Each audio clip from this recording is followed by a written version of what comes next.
1300 tedder আজকে খুব অসহায় বোধ করছে, না প্রশাসনিক দিক দিয়ে, দমকলের দিক থেকে, প্রশাসনিক এবং দমকল, প্রশাসন ওয়াটগঞ্জ থানা ফোন ধরেনি, দমকল এসে রাত্রির 1টার পরে অর্ধেক গাড়িতে জল নেই।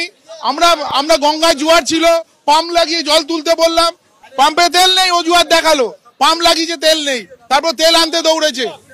এই ভোর 5:30 6টার সময় তেল এনে তারপরে পাম্পে জল তুলেছে, গঙ্গার জল উঠছে। এখন 1300 ট্রেডার আছে এখানে, টোটাল মার্কেট শেষ হয়ে গেছে। দমকল এসে মানে দুটো সময় জল নেই, দমকলে জল নেই, দমকল মধ্যে জলই নেই। একটার সময় আগুন লাগে, দমকল এসেছে 3টের সময়, আর ওর মধ্যেও জল নেই। এই দোকান মধ্যে কিছু হয়েছিল না, দমকল দাঁড়িয়ে আছে, বলছে আমি পানি কানেকশন করছি গঙ্গা দিয়ে, 2 ঘন্টার মধ্যে গঙ্গা দিয়ে কানেকশন করেছে। Complete failure of government. নমস্কার, সোজা সাপটা সুব্রতয় আপনাদের স্বাগত জানাই। পশ্চিমবঙ্গে প্রমোটাররা যেভাবে দানা বেঁধেছে, যারা 2 কাটা 2.5 কাটার প্লট পর্যন্ত ছাড়ে না, তারা যদি এরকম বিঘাকে বিঘে জমির সন্ধান পায় তাহলে থরি ছেড়ে দেয়। আর এই সমস্ত প্রমোটারদের সাথে তৃণমূল কংগ্রেসের ওপর তলার নেতা থেকে শুরু করে নিচের তলার কাউন্সিলর, পঞ্চায়েত প্রধান অব্দি বিবাহ একদম গলায় গলায় সম্পর্ক, বরং দুজনের টাকা যৌথভাবেই খাটে। এখন গতকাল খিদিরপুর মার্কেটে যে ঘটনাটা ঘটেছে, যদি প্রশাসন সজাগ থাকতো তাহলে হয়তো 1300 দোকান একসাথে ছাড়খাড় হয়ে যেত না। যদি 1300 দোকান হিসাবে আপনারা ভাবেন তাহলে ভুল হবে। 1300 দোকানের সঙ্গে কতগুলো পরিবার জড়িয়ে আছে আপনারা নিজেরা একবার কল্পনা করে দেখুন। বিজেপি নেতা রাকেশ সিং আজকে সকালবেলা কিছু বক্তব্য রেখেছেন পুরো ঘটনা নিয়ে, আসল তথ্যগুলো তুলে ধরেছেন, আপনাদের শোনাবো। কারণ রাকেশ সিং এর বাড়ি থেকে এই খিদিরপুর মার্কেটের দূরত্ব কয়েক মিনিটের। কলকাতার 74 নম্বর ওয়ার্ড। আপনারা ভাবুন যে যেখানে এই খিদিরপুর মার্কেট থেকে 1.5 কিলোমিটারের মধ্যে দুটো ফায়ার স্টেশন আছে, অর্থাৎ দমকল, সেখানে যখন 1টার সময় আগুন লাগলো, দমকল এসে পৌঁছালো কখন? 3টের সময়। পৌঁছানোর পরে কি অদ্ভুত, তাদের জলই নেই। তা জল যখন নেই তাহলে দমকল নিয়ে আসলো কেন? এখন তারপরে দাঁড়িয়ে যখন তারা বলল যে পাশে গঙ্গা আছে, এখন জোয়ার চলছে, সেখান থেকে জল তোলার ব্যবস্থা করা হোক, তখন বলছে তেল নেই। এমন দমকল নিয়ে গেছে, সেই মেশিনে তেল নেই, এবং তেল আনতে 1.5 কিলোমিটার যেখানে ফায়ার স্টেশনে তেল আনতে গিয়ে সেখানে ভোর লাগিয়ে দিয়েছে, যার ফলে পুরে ছাড়খাড় হয়ে গেছে 1300 দোকান। এবং এর পেছনে আসল উদ্দেশ্য কি জানেন? কারণ খিদিরপুর মার্কেট, যে মার্কেটে 80% হিন্দু রয়েছে, শান্তিবাহিনীর এলাকায় 80% হিন্দু, এবং ওই কলকাতার 74 নম্বর ওয়ার্ড, যে ওয়ার্ডে 2024 সালের লোকসভা নির্বাচনে তৃণমূল কংগ্রেস হেরেছে, বিজেপি লিড পেয়েছে। এটা তৃণমূল কংগ্রেসের একটা বড় গাত্রদাহ থেকে গেছে, এটা তৃণমূল কংগ্রেসের একটা বড় গাত্রদাহ থেকে গেছে। না হলে ভাবুন, যেখানে দাঁড়িয়ে এই খিদিরপুর মার্কেটের মতো এত ঐতিহাসিক মার্কেট, বহু বছর পুরনো মার্কেট, কোলে মার্কেট যেরকম পুরনো, এরকম খিদিরপুর মার্কেটও সেরকম বড় এবং পুরনো। সেই মার্কেটে এরকম অগ্নিসংযোগ হচ্ছে তড়িঘড়ি, দমকল এসে বলবে জল নেই, তারপরে গঙ্গা থেকে জল তুলতে গিয়ে বলবে যে আমাদের তেল নেই, জল তুলতে পারবো না। এটা যদি প্রশাসনের মদত না থাকে, এটা কখনো হতে পারে? কখনো সম্ভব? এটা কোনোদিন এটা সম্ভব হতে পারে না। তবে বিজেপি নেতা রাকেশ সিং পরিষ্কারভাবে না গতকাল এই ঘটনার পুরো খোলাসা করেছে, যে কেন ঘটিয়েছে, কি কারণে ঘটিয়েছে, সেই বিস্তারিতটা আপনাদের একবার দেখাই, তাহলেই আপনারা বুঝে যাবেন যে খিদিরপুর মার্কেটের এই অগ্নিসংযোগের পেছনে আসলে কারা দায়ী, কারা রয়েছে এবং তাদের উদ্দেশ্যটা কি। চলুন একবার দেখে নিই বিজেপি নেতা রাকেশ সিং তিনি আজকে সকাল সকাল ভিডিওতে কি বলেছেন গতকাল বিষয় নিয়ে। कि कल से रात से 12:55 में एक ऑर्फनगंज रोड, जहां हम खड़े हैं आज, हम अपने छत घर ऑर्फनगंज रोड में रहते हैं, और ये वार्ड पड़ा केएमसी वार्ड नंबर 74।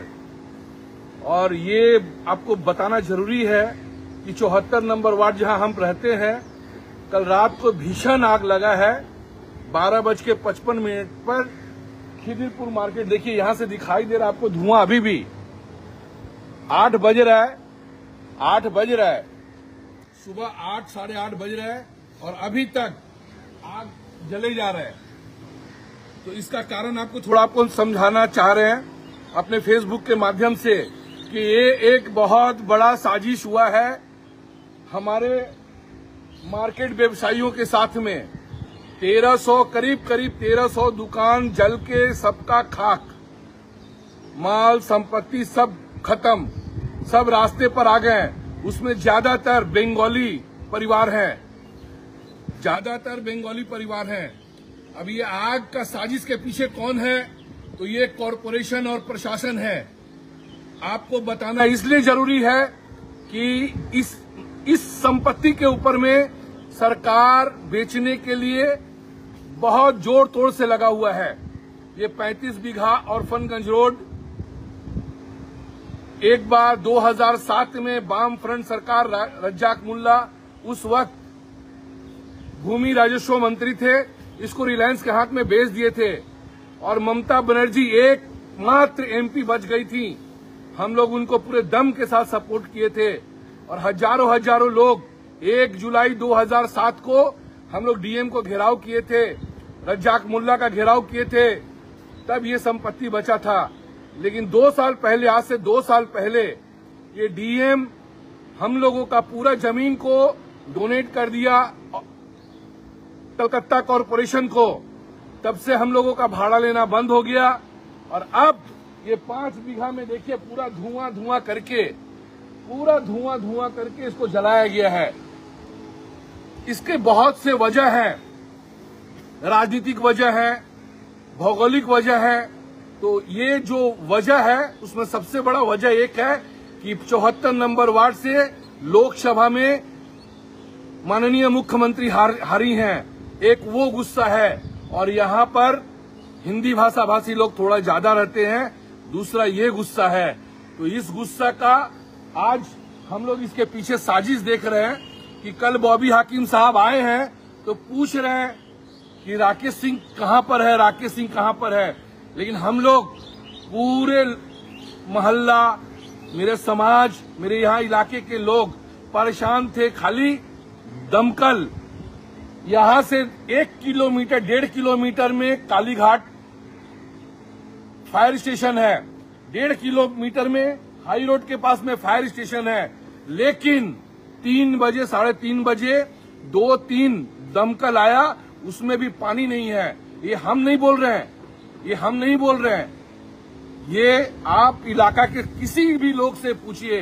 3 घंटे के बाद पूरा जब राख हो गया है, पूरा सबका सर्वनाश हो गया है, पूरा सब शांत हो गया है, उसके बाद आज यहाँ देख रहे हैं पानी गिर रहा है।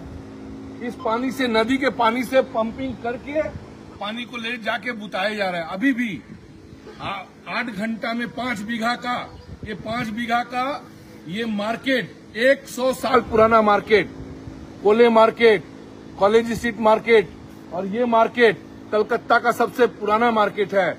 हम लोग अपने बचपन में यहाँ पर ब्रेड मक्खन खरीदते थे, बचपन में अपना स्कूल ड्रेस खरीदते थे, बचपन में ये मार्केट में हम लोग सारा बाजार, हर कुछ का बाजार यहाँ पर मिलता था। सब्जी से लेके, कपड़ा से लेके, हर कुछ का बाजार, चाहे वो किराना दुकान हो, चाहे आलू का दुकान हो या कपड़े का दुकान हो, हर कुछ का यहाँ पे दुकान। आज सभी का जल के राख। हर रात में हर कोई पानी बिना तरस गया कि चलो 1 बाल्टी से भी पानी हम लोग उसको बुताएं। लेकिन राजनीति करने के लिए अभी पूरा मंच खाली है, राजनीति करने के लिए, एक दूसरा को गाली देने के लिए पूरा मंच खाली है। लेकिन आज एक गरीब का आवाज उठाने के लिए राकेश सिंह जिंदा है। और ये यदि मंसूबा होगा कि किसी को जला के यहाँ से आप भगा दीजिएगा, तो ये मंसूबा में आपका हम पानी फेर देंगे।